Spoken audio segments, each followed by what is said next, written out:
Hey all, Chris Bassett here, and I'm playing a little Once Human. I'll be showing you how I built my 3x3 compact tiny base. Let's get into it.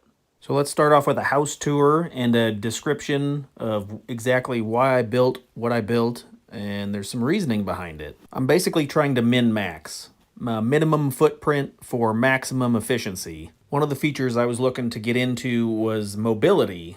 So this base can be easily set down just about anywhere because it has a 3x3 footprint. So scrolling along the bottom level, it has adequate defenses. I got the level 2 turrets, which can be upgraded to level 3. It currently has 6, but theoretically could have 9 total defense turrets. And placing them on the bottom level prevents any kind of weird aiming inaccuracies, like if you were to have them on the second level. Seems like they don't target if they aim downwards. And in the center is the Starcrom filter. I have the stone fences on the perimeter for defense, as well as stone walls. All that extra hit points prevents mobs from getting in here. And then I like to section off the electrical components, so this is its own area. It has a switch, and then everything's wired together to provide an easy way to turn the power on and off to the defense system for the home. I like to keep my wires clean and organized, even though you could technically use a feature to hide the wires and hoses. I think L3 and R3 on controller would disable the visuals. But coming upstairs a floor, you can see the power system is in the center of the house under the stairs. So we'll go ahead and hop in on foot and we'll check out that. So the second floor is the main area where the majority of crafting is done. I also have all my deviants in this area. I have the deviants positioned strategically. So there is a furnace here in the center, and that will provide any of the deviants that need the high temperature buff. So you put all those deviants around this furnace, and on the other side, I have my refrigerator. And so you put the other deviants that need the cold energy over on that other side. If positioned right, you can put your disassembly bench underneath the first half of the stairs, as well as your solar panels. You can fit up to 6 solar panels under the stairs. And then I like adequate storage here. If you stagger the chests, you can easily activate either the top or the lower chest by looking up or down. Both the supply workbench and the gear workbench are in this area, as well as a huge storage area. You can stack your furnaces if positioned correctly, so you have access to both of your furnaces in a compact area, as well as your synthesis bench. Don't forget deviants like music, so you can put your radio on top, as well as you have your 3 colored lights for red, blue, and green light. If you want to check your power, just run up the stairs and look down, and it'll show you your total wattage that's being used. Moving upstairs is my garden. I currently have 26 planter boxes in a 9 planter box area. I have an automatic irrigation system set up, as well as a water filtering system for purified water. I do have adequate storage for the water, multiple water tanks, and you can see the hoses all run in the right direction. There is a water pump on the back to pump the water up from the ground to this elevated platform. So you can just put a water pump on the ground, connect the wires in the hose, and it'll start pumping. Then you can leave it set over a couple days, and you come back and you have all this water stored in the tanks. I have it set up this way because when you move the home, it breaks the water pumps. So you have to redo the water pump every time. But there's a connection on the outside of the house for both the hose and the wire. So it's easy speed connection to set it back up so you can start gathering resources again. So the dirty water is moving through the purifier, then it's moving to a purified water tank into the automatic irrigation system. And I'll show how to build all this a little later in the video. One thing to note is if you check on your plants, you can see that they have 70% vitality, so they don't necessarily need the lights. The water is more important than the light, so as long as you keep them hydrated, you'll find out that you actually are producing more than you need. In the adjacent corner is my acid and brewing system. When in a polluted area, you can pump up polluted water, which will then become impure acid. You can then take that impure acid, put it in the fermentation barrel, and get acid, which is used to upgrade your weapons and build other things. I also have wheat and corn in my garden, and then I take that wheat and corn, put it in the fermentation barrel, and I get malt ale, which is a drink that is used to recover hydration and sanity. The beer is a great drink as it's a top tier for mid to end game. I also supplement the food with canned meat, which can be any animal meat, which I have a deviant help me collect that, as well as a little bit of aluminum, which you can go out and gather yourself. And then heading up to the top floor, I'm still looking for some extra stuff to put up here, but I have my oil refinery for making fuel, as well as more storage, and then the garage is up here as well. So I've been recently pumping up some oil. Just throw some water pumps down on the section of land that looks like this muddy, oily area, and then you'll get the oil that you can then put into the refinery and turn to fuel. So I'm going to start the build portion of the video, and I'm going to speed it up a little bit so it doesn't take forever. But I like to start off with, the stone foundation. So, as I said before, it's a 3x3 foundation. So go ahead and throw down 3x3 squares. It is helpful if you find a nice level, flat area of ground to start off with. Just make sure they're all square and true before you continue. Next, we can build the center column for the stardust filter. You can use stone walls. I did put a door on one of these walls. That way you have easy entrance to get to the filter. You need to be able to turn it on to activate it. I would definitely put some columns around the corners of the base for added stability in case one of the walls does get tore down. You don't want your base to collapse.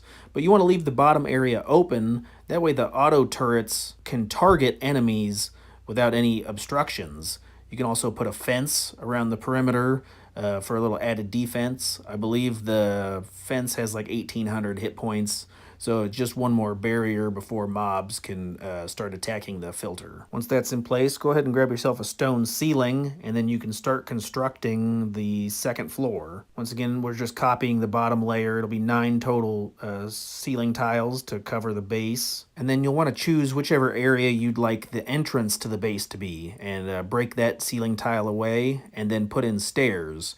Now, the reason I angled the stairs in this direction was because if they angled directly at the house, mobs would run straight up the stairs and start attacking the door. But in this orientation, you can put a fence to block the stairs and prevent mobs from just coming right into the house. So then you want to go ahead and take more stone walls and just run around the edge of the house. Windows do add some extra appeal because you can see out the windows, but keep in mind that mobs with ranged attacks can throw their range attacks inside the house if there's a window there. Also, when building the walls, it could make a difference whether the walls are facing inwards or outwards when it comes to placement of objects. So I've noticed, like, if the walls are facing outwards, you can clip items into the walls a little further than you could if they were facing inwards. Same with windows, particularly with chests. If you have chests next to a window, you can clip that chest into the window, just giving you just a little bit more extra room. At the top of the stairs, go ahead and put your door frame in first, and then the doors by themselves.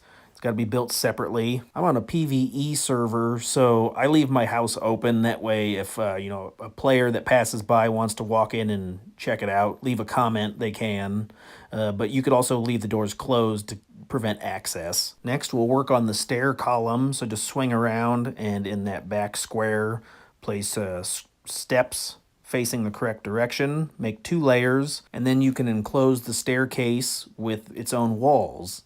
I'm going to go ahead and finish out the walls on this second layer, and then we can put in some flooring as well. Another reason I really like the compact base is its requirement for materials is very low. I keep seeing tutorials for huge bases on YouTube. I didn't want to farm for weeks just to earn the materials.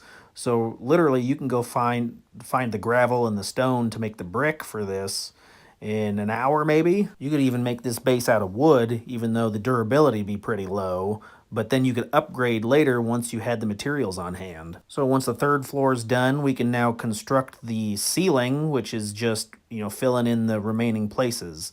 And there you go. The base is basically done foundationally. The next thing to do would be to put all the guts and inner workings inside. We'll finish off this last wall, and then we'll start off with the electrical system, as that's kind of the heart of the base. It powers everything. So underneath the stairs, go ahead and pick your solar generators. The smallest one works the best. You can fit up to 6 in here if you position them correctly. Also, some other things to look out for to maximize your power output would be the electric eel deviant, 6 of them, one for each generator, as well as the pneumatic that gives you a bonus to solar energy. And then once I have all my solar generators in place, I like to connect them together with a wire. So you just go one by one and just connect them in series. And then you have one giant battery. Let's go ahead and put the disassembly bench in place. Rotate it around till it fits, and then just position it accordingly. Also, if the video is going a little fast, feel free to pause it if you're building along. Next, we can put in the securement units, which are used to hold the deviants. I think you only have access to 5 at the beginning, but towards the end of the skill tree, you'll unlock 20, potentially 20 deviants you can hold. So just work your way around this outer edge until you hit the window, and then you want to put a furnace in place. And as I was saying before, the furnace is used to heat the area. So if you have a deviant that likes heat, put them next to the furnace, and that'll help keep their mood up and their productivity up. You can also place the various lights that they like on the ceiling. I think a lot of them, like Digby, likes the red light, so have the red light on the ceiling for them. As well as if they like electricity, you can tie the electricity wires all together and then help them stay productive that way. You can also take a radio and throw that on top of the cage, as well as the toys. Toys are found out in the world in those treasure chests, and then they're just like a little model figurine. It looks like this. And then you can just throw that on top of the cage and it'll keep them happy. I like to stuff the synthesis bench in the corner there for making explosives, and then you can stack your furnaces on top of one another. This also works with the regular charcoal furnaces, but these are electric. You just got to put them in the correct orientation, and then they should work. If you are having trouble putting items in certain spots, try removing other items and then placing them in. Try changing the orientation of the walls. Sometimes it can be finicky, other times they snap into place, so I don't really understand why it does work and doesn't work, but just keep messing around with it and it should eventually pop into place. I've noticed like you can clip certain items into other items, so you may need to rearrange the where the position of those items are. It also makes a difference if you're placing the items directly with the character or if you're flying around in flight mode like I am now. So here, let's put some storage chests in place. You can use the line on the floor out of the natural cobblestone to line up the chests, but then just stagger them. Pull the bottom layer out, 1 or 2 notches, and then you can set the next chest directly on top and push it back a little further. This will enable you to, if you look up slightly to target the top chest, and if you look down towards the floor, you'll target the bottom chest. Also, you can clip the chests out the window, which is handy if you want just a little more storage space. I like to put the refrigerator on this side. That way it keeps those deviants that want the cold, cool, and it keeps it away from the furnace. So the furnace will cancel out the refrigerator. So if you are having issues, that could be one reason why. All right, let's move upstairs and we'll start construction on the garden. I like to push this back in the corner, but you're going to want to find the small wooden half wall. Use that on each of the corners, and that will support the second layer. Next, grab yourself the planter box and go ahead and put 9 of these down. So you can be a little more cautious with how you place them, but your irrigation system should, hit everything underneath it. So just stagger the boxes out until you have 9. And at this point, if you wanted, you could add the plants and fertilizer, but I'm going to let my grow shroom do that. One important thing to note is you do need a column in this corner. Build the columns up so that the column is in that corner. The stone ceiling will need that column for support. So add your stone ceiling in the corner there, and then you want the small stone ceiling around the edge to finish the structure. All right, let's take a second and work on the irrigation system. I'm going to put a large storage tank here in the back, followed by a water filter, and then an automated irrigation facility. You can connect all the hoses together and the wires to make everything function. You'll use a pump to pull up dirty water, which will then get stored in the tank, and get filtered to clean water, and then sprayed on your plants. So I like to set the irrigation level to 70. That's what wheat likes, and then light's not a necessity. What is a necessity is a grow shroom, because you won't be able to get in here to manage or plant any of these plants. So you'll definitely need one grow shroom, but two would be better. So once you have your grow shroom in your tank, you can then add the seeds at the top and then pick up the finished product when he's done. And that's all done automatically. So we'll go ahead and finish putting the planter boxes here in place, and then we'll put the third layer on. So we've got the one thing to manage here is, now that the irrigation system's in the way, use your small stone ceiling tiles and just snap them into place and work around your irrigation. After the flooring's done, you can then put another 8 planter boxes on top of this structure. Now, as I was saying before, I mainly use this garden for wheat. That way I can turn it into beer. I haven't really experimented too much with the other, maybe some vegetables and flowers. But as far as getting like deviants, like I know you can get more grow shrooms if you plant mushrooms. I haven't tried any of that. So just gonna go over the water system. We're hooking up the hoses so we can get water to our plants. So you can see we've got the correct water flow as it's going from the tank to the filter irrigation. And then you can connect your wires for power, because your filter and irrigation both need power. I put extra storage tanks on the roof just to hold more water. You can then connect all those tanks with one hose and make one giant storage unit. Just make sure that the water flow is in the correct direction, otherwise the materials won't move through the system.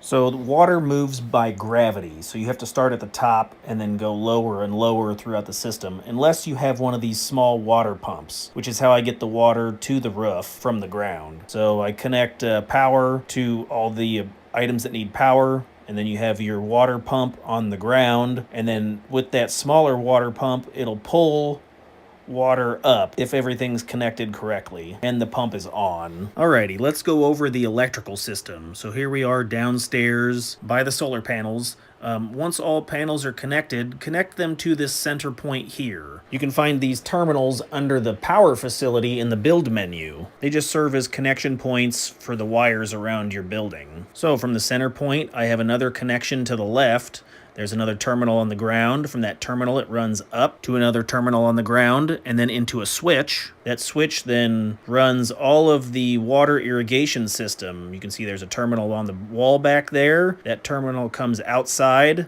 and it's on the outside of the building, so you can hook your pump up to it. So that's a connection point. You can then wire that terminal to that small pump, and then you can put pumps on the ground and then run those pumps up to that terminal for power. And once you have power and your hoses connected, you'll see the water flowing upwards into this containment unit, and then down into the second containment unit through the filter, and then into your irrigation system. I did place a switch here on the wall to break the circuit if you ever want to turn any of that off. Same concept here, terminal to the right, to a switch, and then all of the deviation chambers. So if I wanted to, I could turn off the deviation chambers. I ran some wire up around the ceiling to a switch that could turn off the kitchen set as well. If you go downstairs, there's a switch on the wall, and then all of the terminals on the ground connect the defense system. I placed all the terminals inside to prevent destruction. If they're on the outside, enemies could potentially break them, disrupting the circuit to your defense turrets. And we'll just come back outside and upstairs to my brewing center. You can use the brewing barrel to make acid, or in my case, I make a lot of wheat and corn ale. Just add the purified water and then the base material, and that should brew some pretty good drinks for you. All the way on the top of the roof is the purification for the crude oil. When you pump oil out of the ground, you can then turn that into fuel. Another idea I was playing with was, once you're far enough in the story and you pick up the door deviant, gives you materials to craft the teleportation door. You could then remove the staircase and just put the door entrance right there, and it would replace there, and you could instantly teleport between those two locations. As I was saying before, the grow shroom is a pretty critical deviant you need for your garden, and then I also have access to the lethal rabbit, which he'll get you meat. You can then use that meat to cook the other component to your hunger. Just use it to make canned meat with aluminum and whatever he collects. So that's a pretty good passive source of food. Hey, that's it for the base tutorial. If that was helpful, hit the like button. I really appreciate it. I've got Amazon links down in the description if you want to save money on electronics. Check out those links. Any other questions or comments, put below. Thanks.